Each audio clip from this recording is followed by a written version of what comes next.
Welcome to Breathe California's TV show, Environmental Concerns.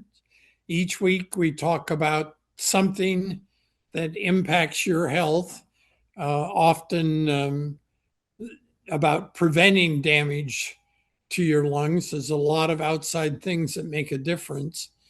EPAs from President Nixon until Biden have said we're killing 350,000 people a year in the United States by having burning fossil fuels and the health consequences they create.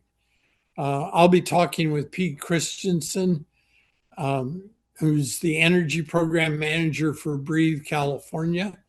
And we'll talk to Pete in about a half minute after this public service announcement.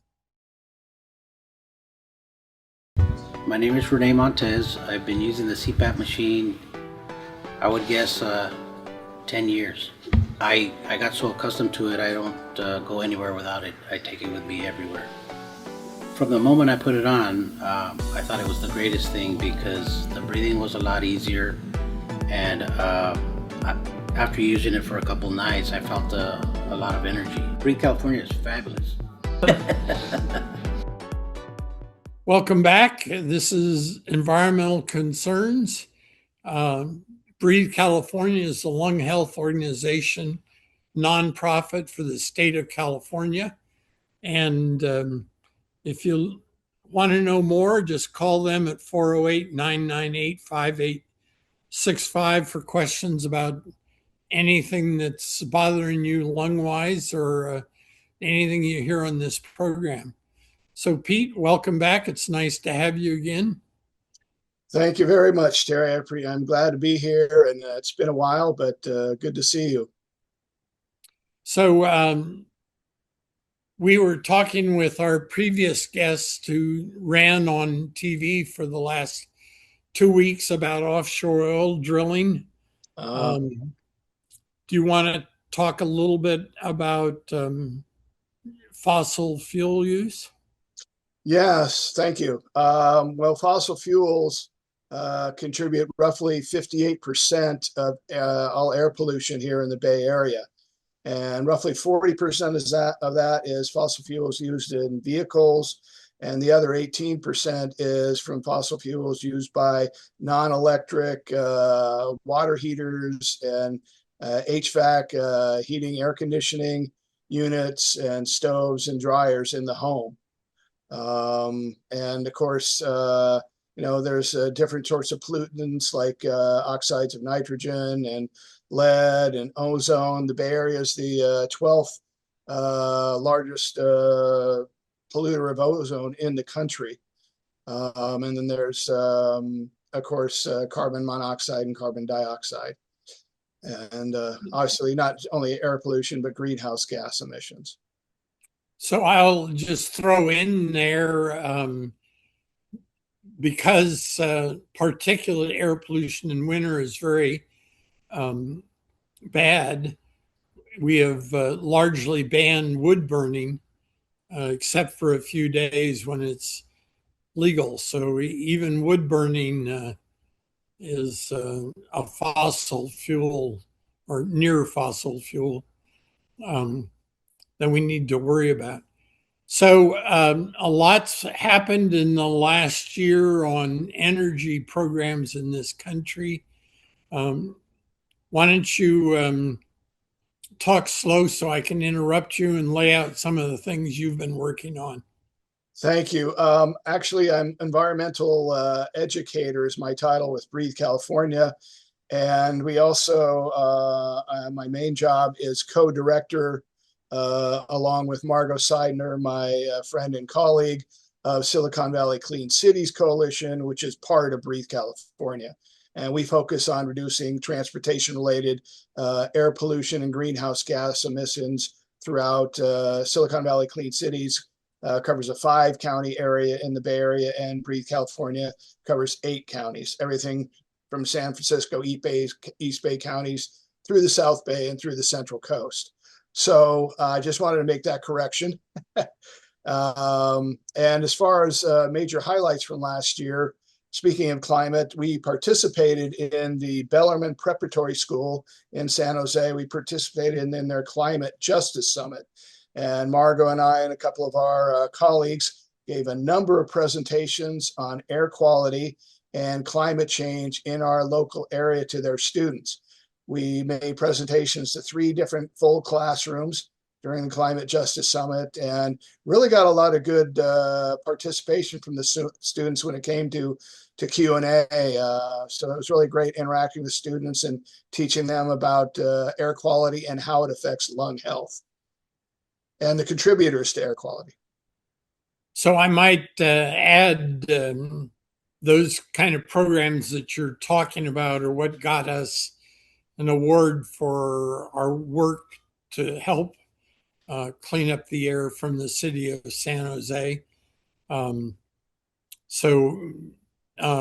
would say that was about a year ago from the way your frown looks, but maybe it was 2 years ago.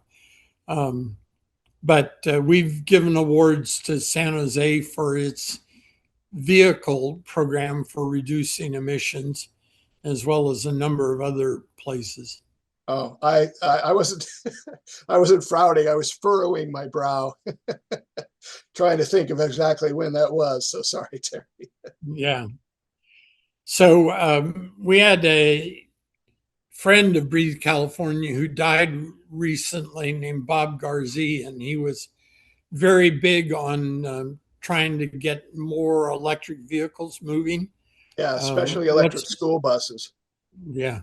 He was with him and Margot and Breathe California Silicon Valley Clean Cities Coalition. They were put together, I think it was 14 years ago, the first ever worldwide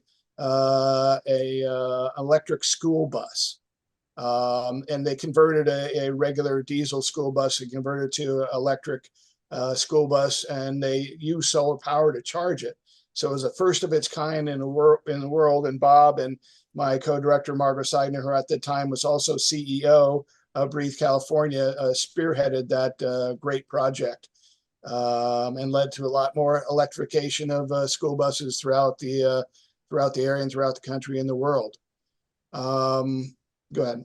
So if I can leap in there, you mentioned the switch over in the buses from diesel to electricity, and that's particularly critical around kids because diesel's about the worst fossil fuel that you can burn for air pollution impacts.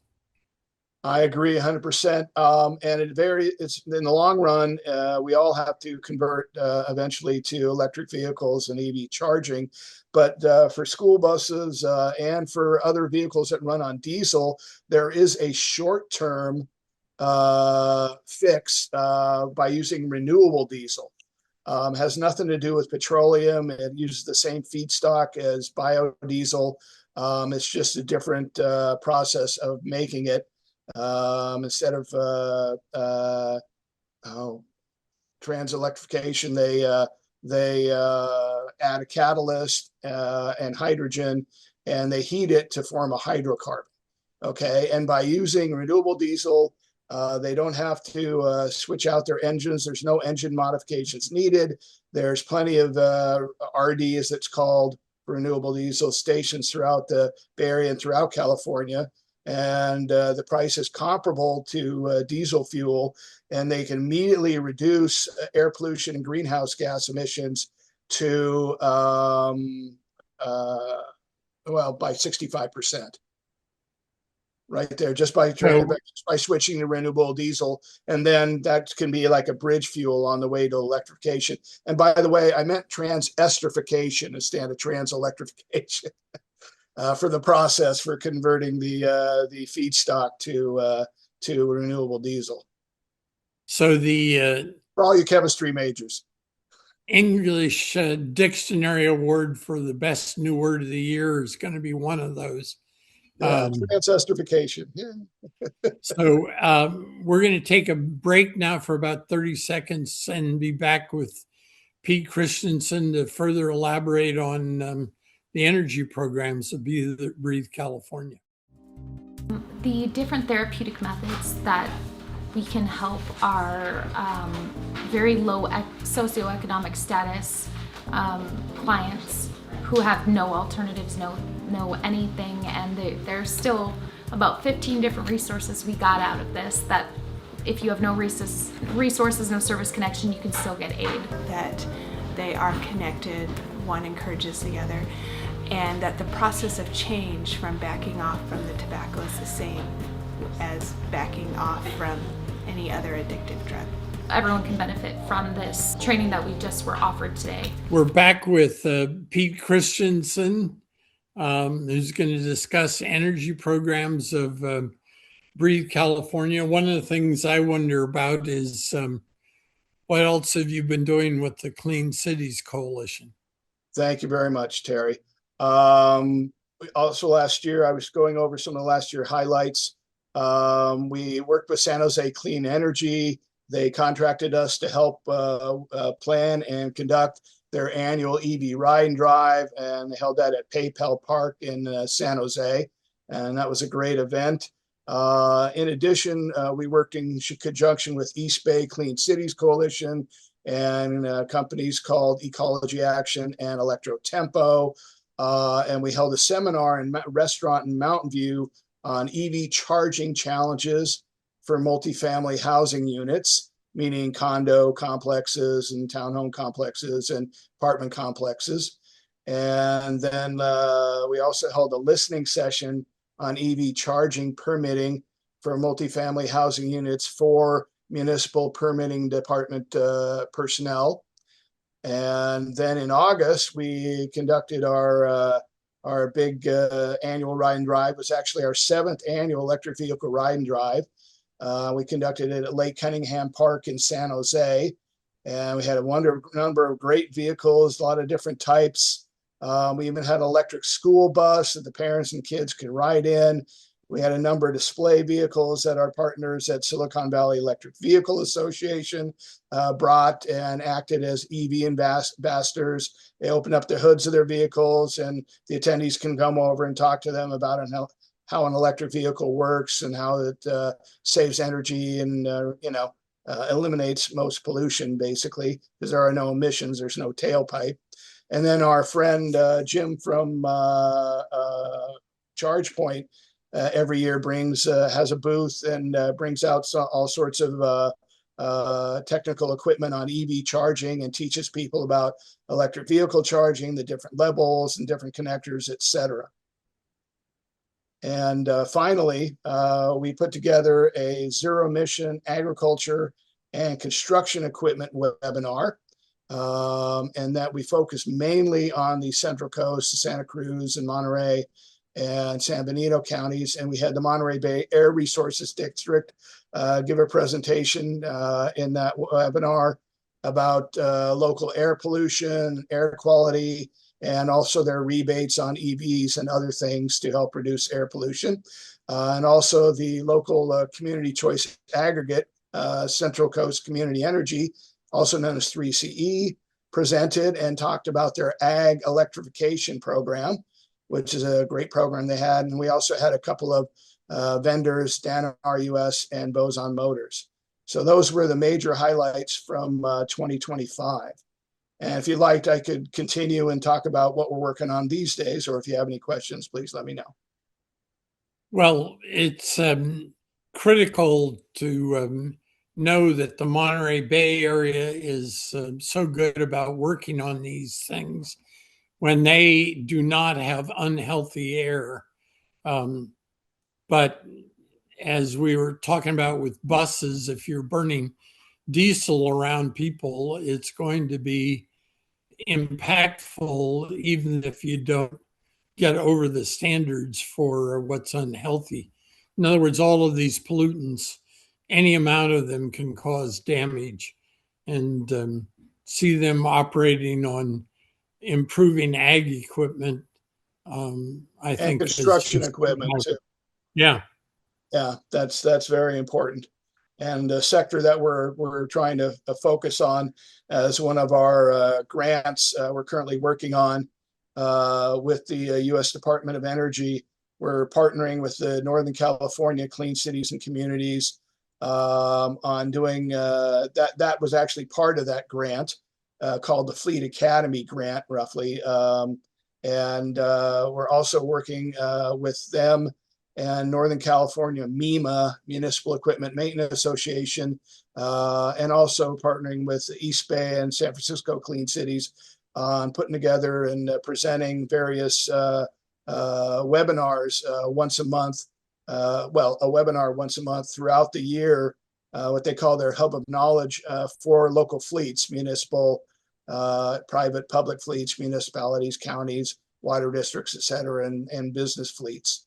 And in addition to that, the signature project we have, well, a couple of them. Number one is we have a new project that a grant contract project with Silicon Valley Clean Energy that we started last year on community outreach programs on building and vehicle electrification.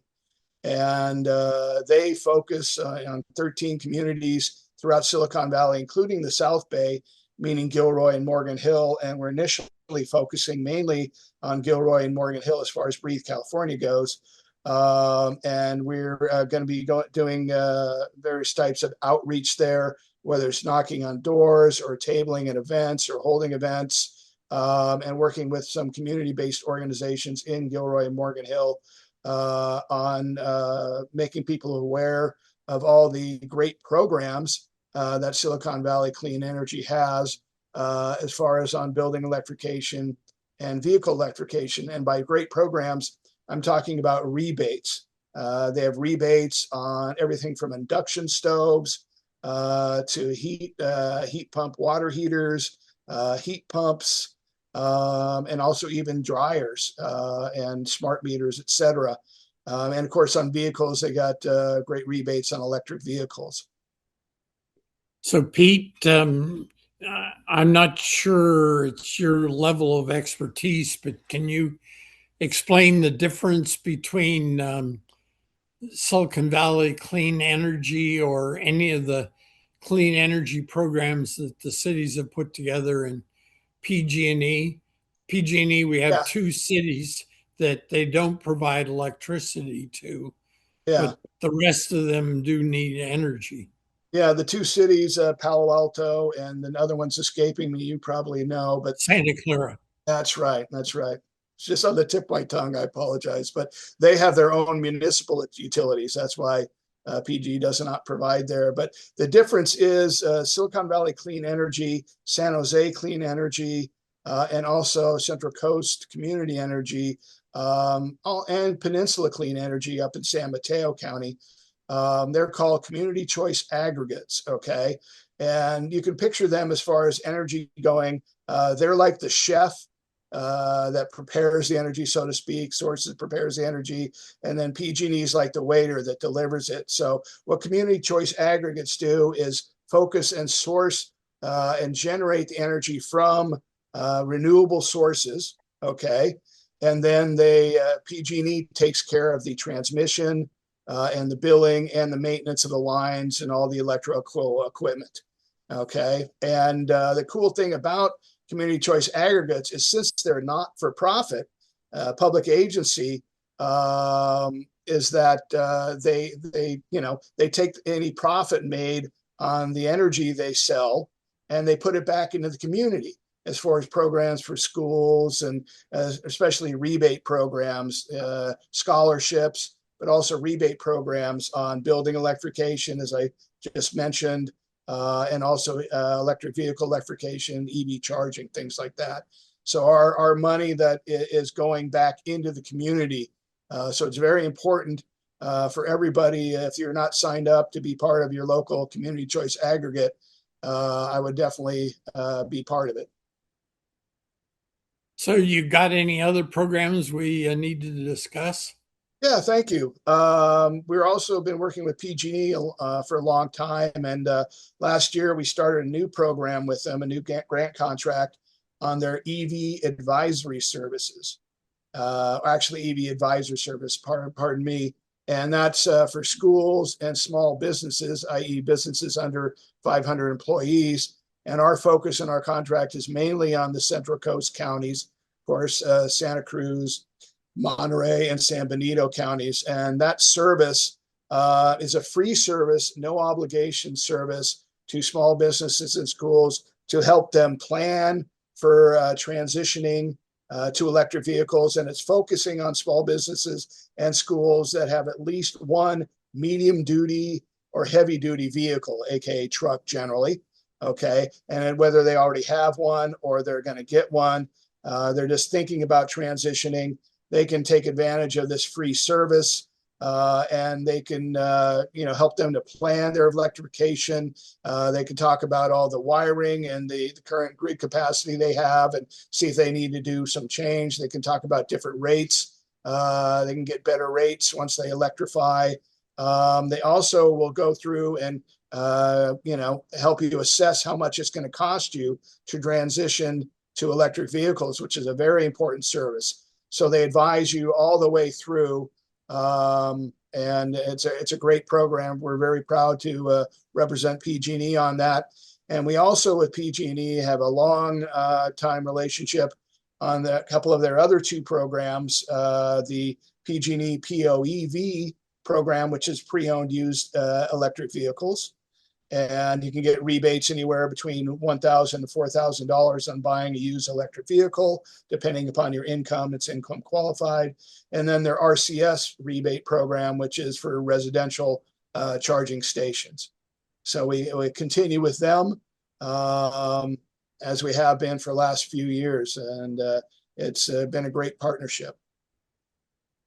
So perhaps to conclude here, the best thing to do is you want to kind of summarize what you're up to in a minute or so?